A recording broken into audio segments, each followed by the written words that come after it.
A todos nos gusta estar acompañados, compartir momentos con quienes queremos, amigos, momentos inolvidables. Y aunque parece que aquello memorable ha de tener nombres familiares, lugares especiales o eventos espectaculares, no siempre es así.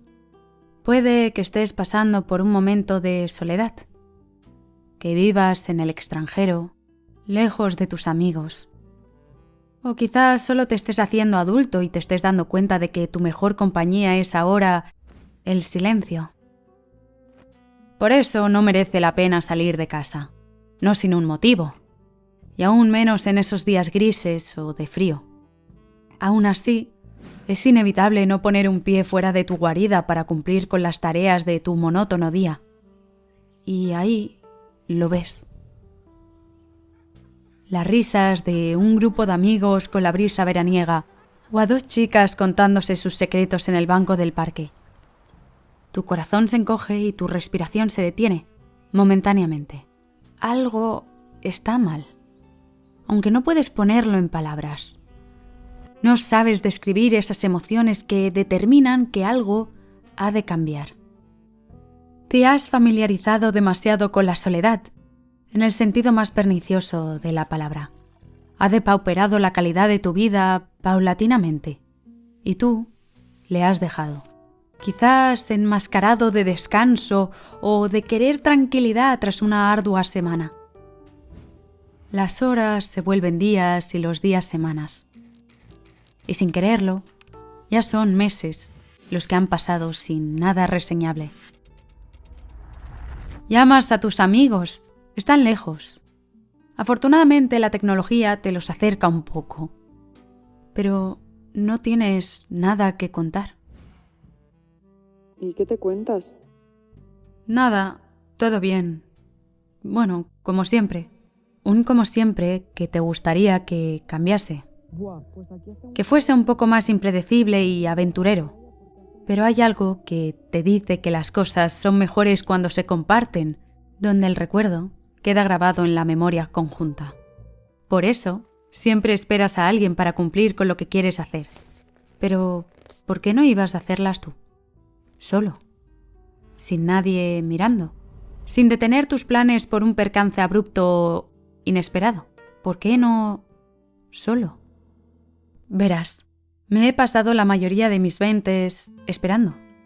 Esperando para hacer ese viaje que nunca ocurrió, a probar la comida de ese restaurante que abrió a la vuelta de la esquina y a probar a hacer surf. En el fondo, no sé por qué esperamos tanto tiempo para hacer las cosas que realmente nos gustan.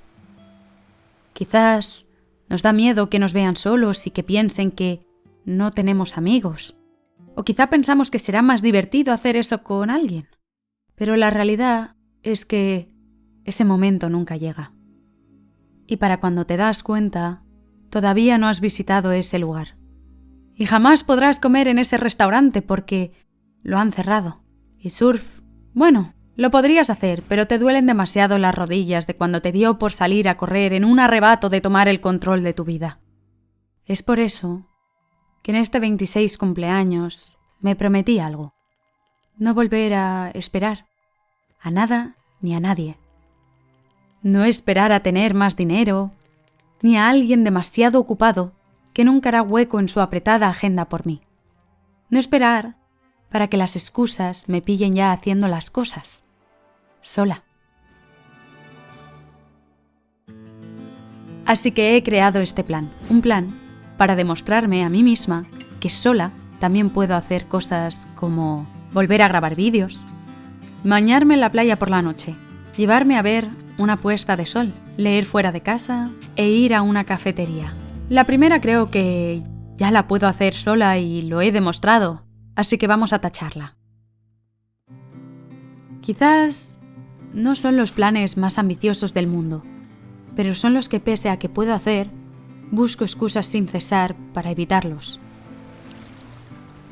Mientras he tachado cada uno de mis retos, ha habido algo que he descubierto. Y no se trata de lo que puedo hacer. Eso, en el fondo, ya lo sabía. Al igual que tú también lo sabes. Lo que he encontrado es que pensaba que no me lo iba a pasar tan bien. Pensaba que mi compañía no merecía el ir a ver un atardecer o el pagarme un café para disfrutar de mi presencia. De lo contrario, lo hubiese puesto en práctica mucho antes, pero no lo hice. Y con cada pequeño logro he construido una cosa: autoestima. Lo que me ha dado el coraje para perseguir mis propios retos, sola. Mientras me llevaba a cada uno de estos lugares, he comprobado cómo lo que me tenía que decir no era tan malo. Es raro de explicar, porque cuando sales al exterior, tu visión es contemplativa, dejando así la introspección para luego. En mi caso, me he sentido libre de explorar la naturaleza de la manera que quiero, colgarme de un árbol como solía hacer de niña y dedicarle un baile a la madre naturaleza. Y en parte ha sido gracias a saber que mis ojos eran los únicos conocidos que me veían. Entiendo que no todos los días van a darme un atardecer, ni voy a tener ganas de hacer una excursión solo para ver uno. No obstante, aquellos en los que sí decida hacerlo, voy a tener la oportunidad de ofrecerme recuerdos inolvidables conmigo misma. Si bien el adjetivo sola se asocia injustamente con lo aburrido, creo que es el lienzo perfecto para lo íntimo, lo privado o lo secreto. Olvidarse de lo que somos capaces de hacer es uno de los malos hábitos que he adquirido con los años. He visto demasiado la vida como espectadora y la verdad es que lo que quiero es vivirla. Estar en una ciudad preciosa sin disfrutarla es como ir a ver una película al cine y quedarse dormido. Aquí los días grises son más comunes de lo que me gustaría y el verano es un bien escaso. Así que más vale aprovecharlo antes de que se esfume. ¿Sabes? Es curioso porque ahora hasta lo prefiero. Me permito escucharme, hablarme, contrastar mis ideas e intereses y me permito caerme bien. Suena hasta estúpido, lo sé. Es una sensación extraña, pero no la cambiaría, porque ¿te has parado a pensar cuántas horas pasas frente a tu móvil? Mientras te distraes de tu alrededor, también te estás desconectando de ti. Por eso, agradezco a mi yo del pasado que, aunque llegó tarde, está trabajando en el presente para hacerlo memorable. ¿Tú qué excusas te pones? ¿Te da miedo tu diálogo interno? ¿O es la vergüenza lo que te detiene? Bueno, sea lo que sea, te prometo que merece la pena.